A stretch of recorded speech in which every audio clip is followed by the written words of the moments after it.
So this video I'll be sharing with you how much my wrapped memo that I did on November 20th, and this is exactly after 10 days, how much is it worth today.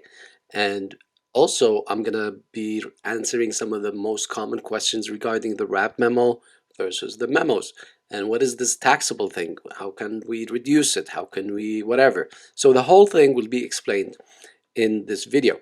Also, I'm going to show you how to buy time at the right time, I guess. So a lot of people do like really easy mistakes that I did myself. So it's okay. I just learned this for the past, I think, 2 weeks or 10 days, and I've seen the difference in numbers.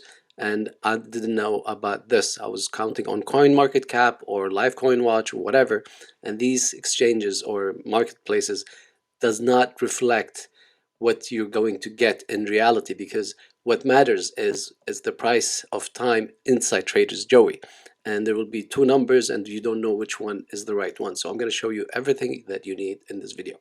Again, my name is Eddie and I go into these crazy projects, the ones I like. A lot of people ask me, why don't you try Kalima, why don't you try Ohm, why don't you Spartacus?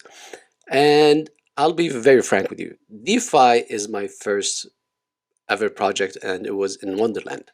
For me to understand this 48,000, 90,000 percentages, for me it was a red flag. So I did my own research. I was taking that risk, and the more I did research, the more I gained confidence inside Wonderland. Now, for me, this is my case. I like the community, I like the founders, I like the communication between the two, and I like the support. So all these elements are really important in any project, and especially in crypto. So imagine is DeFi is the most volatile. So that's why I'm happy with Wonderland. Does that mean there's something wrong with the rest? Well, the only problem with it, if you're gonna invest, $1,000 or something, the only problem with it is the gas fees. Other than that, it's a great project. And the rest, I haven't done my own research, so, and I'm not planning to, I think, unless something crazy comes in and I find research that convinces me, like community. It's not about the percentages anymore. Like, I'm happy with Wonderland, percentages. If it can last, that would be great. What I did, I took my initial investment after 35 or 37 days, and I'm happy to play with the house money now. With at least I'm happy with everything that I've done so far, which I'll be sharing with you throughout this video. So you can see here that I have wrapped memos on the November 20th, and you can see here the memos I had was 0.01579. How much memos that I had to wrap was 0.265. Inside Wonderland now they added some cool features, which is you can wrap here inside Wonderland. You don't have to go to Abracadabra, and you have the calculator.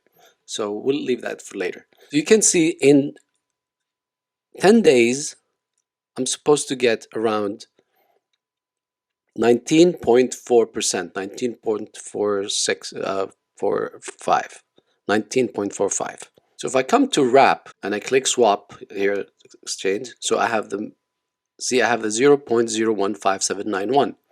This is the exact same amount. Now, what happened here? See, 10 days ago, I had this amount, and today I still have the same amount. And that's the difference between memos and wrapped memos. In 10 days, my wrapped memos did not increase in the number. The number is still the same, but the value has increased. Just think about it. If you bought one Bitcoin 10 years ago for $1,000, and today the value is like $60,000. So did you add any funds to the Bitcoin? No, it's the same Bitcoin. And this is the same concept of the wrapped memo. You bought it and it's still the same amount.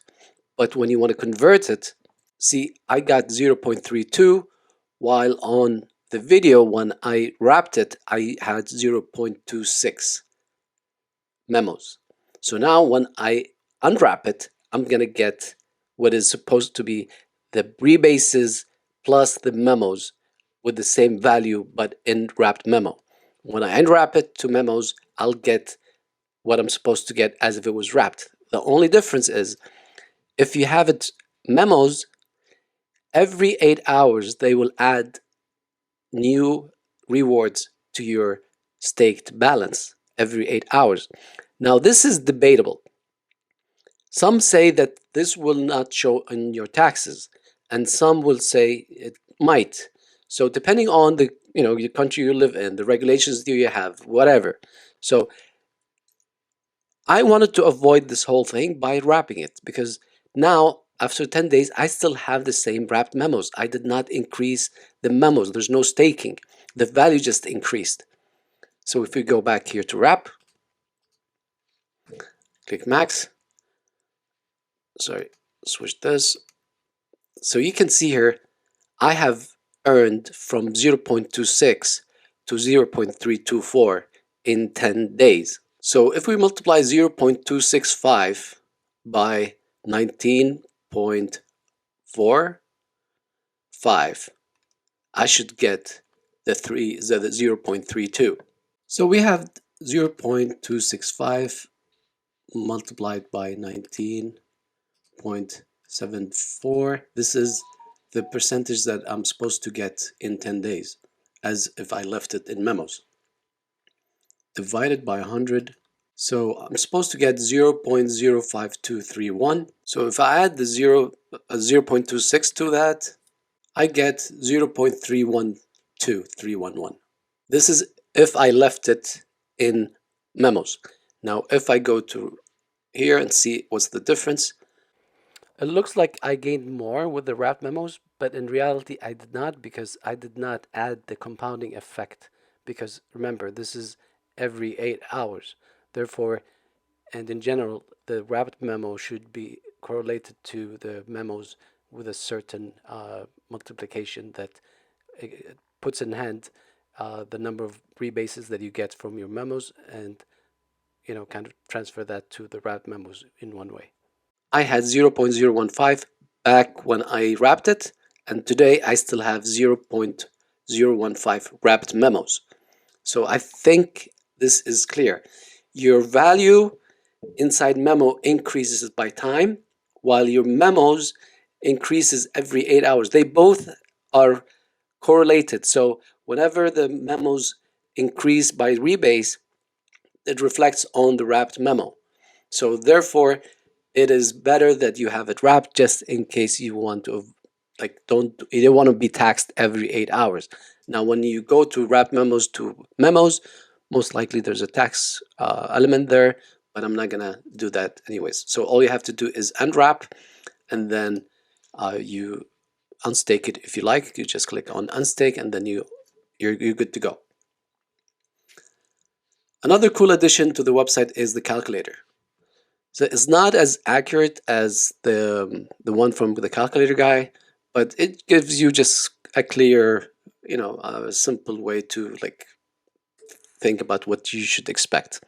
So here it's if you have one memo, and this gives you the days, 30 days, how much you'll make in 109 days, and you can go all the way to the crazy Lambos, which is pretty nice. Just it's an easy way just to get an overall idea how much you should expect, plus and minus. It's not as accurate as the calculator guy, but it gives you a clear idea of what you should be expecting.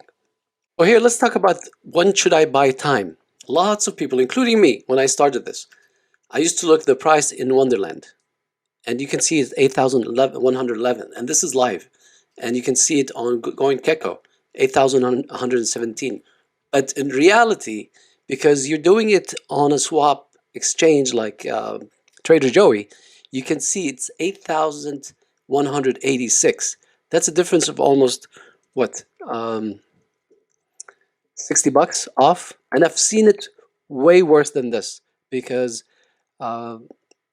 this is the live exchange, the swap exchange, but these ones do not reflect it. I've seen $150 difference. So the best way for you to understand, oh, what price, do not look at GoingGecko or CoinMarketCap. Only rely on TRADERJOEY. And you can see here two numbers. You have this $8,223, and you have this number 8,190. So this is the real time that your exchange or the swap will happen, is based on this price right here. So I hope that you pay attention to this because it makes a huge difference.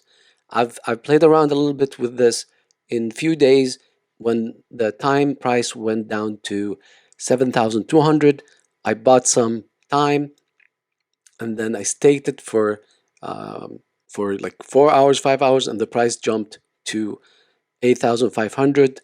I unstaked it and I did not collect any profits or rewards because it was less than 8 hours, and I managed to make 35% in less than 4 hours. So that was pretty decent. So it is a place to play, but do not touch it if you don't know what are you doing. To be fair and simple. However, the fair price for a good dip for USDT per time is around 7,800. Less than that, it's better. Less than 7,500. And this is depending on the market today. This is November 30th. Now we're going to a bull run. We don't know what's going to be the average prices. The maybe time will be the average price will be 9,500. So I don't know when you will be watching this video, but you have to understand how to play this game. Other than that, in one day you can see good dips inside time. You can grab them at 7,800, 7,500, and sometimes 7,200, or maybe less. But people say, hey, you're just looking at the small numbers, you're not looking at the big picture. Well, from 7,200 to 9,200, you can have an increase of 25% of the number of time that you have. So that's not bad, as long as you know what you're doing. Other than that, it's fine to buy at whatever price. I just accumulated this knowledge by just looking at this graph. Now it went 8,192. Let's check CoinGecko. It's still 8,117. I can double check here. I did refresh so you guys see that it's not fixed, stagnant, 8,113. And let's do refresh here. 8,126. But in reality, the real price is 8,193. That's how much you will pay. So I hope that you guys pay attention to this because it makes a huge difference. Because if you follow a dip that is showing on CoinGecko, you see this going to 5,000.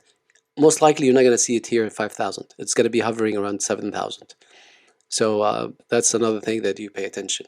And if it goes to 14,000, you're like, oh, time to sell. But you sell it to AVAX and you don't know how much AVAX is worth and you're mixed up. Best thing is pick USDT to time or time to USDT to understand your entry point exactly, because AVAX is a variable token. It goes up and down. You don't know how much is it worth in dollars. I hope that I cleared some ideas regarding the wrap memo versus the memos, and you understand better how to buy the dips, where to buy them from, where to look at, because it makes a huge difference. Like I think I got lucky because I never looked at that. I used to keep track on CoinMarketCap, which doesn't make sense, and you can see there's quite a difference. And if you see big spike in CoinMarketCap or a big dip on CoinMarketCap, it will not reflect immediately on TraderJoey. Why? I seriously don't know. I talked to the support from CO from Discord, and they think it might be a glitch, or maybe it's to protect itself from whales and all that stuff. This way, the whales can play whatever they want, but the TraderJoey will not allow these dips or pumps come into play inside TraderJoey. I have no answer for that, but it just makes sense. And if you guys want to see my journey in the 30 days, there's a lot of stuff that I covered regarding Wonderland. I think it is it grows on you. Wonderland really grows on you. I mean, it's the community. I think it's playing a role. I'm gonna link a video. I'm gonna leave a link in the video for an interview that Avalanche did with the founder of Wonderland. It can either help you decide or make you say, no, this is not my type of founders. It's up to you. We're not here to push you to do this. There's so many other opportunities coming. I'm just sharing my journey, and because this is not a financial advice, because I have nothing to do with the financial accounting or any of that stuff. I'm just jumping on crypto as a newbie, and I'm sharing my experience with unbiased review. This way you can listen to me, listen to others, and will help you to how to do your research. Because if you watch now this video with Danielle, like I said, that's part of the research. You need to, kind of trust this investor or founder, and you need to see a healthy community. And when I entered the Wonderland Discord, I think back in October 16th or 15th, I wasn't impressed at all because they were a bunch of nerds, and whatever you ask them is like check the white paper, check the glossary, check FAQ, and if you see it now, it's a totally different game. They are helping everyone left and right, and again, there are videos of how to stake, how to unstake for newbies from scratch. So if you want to go and learn and do it yourself, go ahead, feel free. It should be very easy. Make sure that you leave 0.1 avax inside your wallet to cover gas fees. A lot of people fall for this. And when you want to unstake, it's a two-step procedure. You have to follow it in your MetaMask. So these are just the quick notes, just to remind you of what's going on. Other than that, there are videos, my videos and other videos that explain this very well. I think mine is easier for newbies because I just take my time and slowly to guide you through, setting up your MetaMask and going all the way to staking. And there's how to unstake and all that stuff. If you guys enjoyed this video, my name is Eddie, and I invite you to subscribe to this channel and leave me a comment. Tell me what your thoughts about Wonderland. Tell me if you have any thoughts about new projects that you want me to cover, if you have you want me to do research on them. Other than that, we'll see you on the next video, and we hope that you have a good time with cryptos and DeFi and NFTs, all of this crazy ride. I love it so far. I don't like NFTs, by the way, but other than that, yeah, we're all set here, and we'll see you on the next video. Take care.